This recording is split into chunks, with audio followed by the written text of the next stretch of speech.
কাবাঘর কেন ধ্বংস করতে চেয়েছিল আব্রাহা? আব্রাহা ছিল ইয়েমেনের রাজা এবং তিনি খ্রিস্টান ধর্মের অনুসারী ছিলেন। সেজন্য তিনি একটি বিশাল বড় গির্জা তৈরি করেছিলেন। তিনি ভেবেছিলেন মানুষ এখন মক্কার কাবাঘরে না গিয়ে তার বানানো গির্জাতে আসবে, কিন্তু মানুষজন তার গির্জাতে না গিয়ে মক্কার কাবাঘরেই যেত।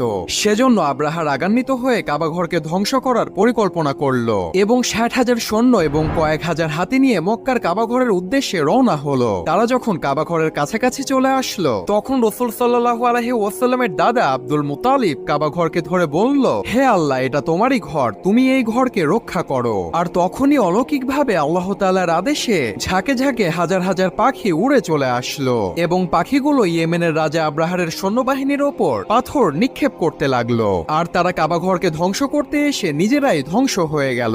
সুবহানাল্লাহ। ভিডিওটি ভালো লেগে থাকলে চ্যানেলটি সাবস্ক্রাইব করুন। কাবাঘর কেন ধ্বংস করতে চেয়েছিল আব্রাহা?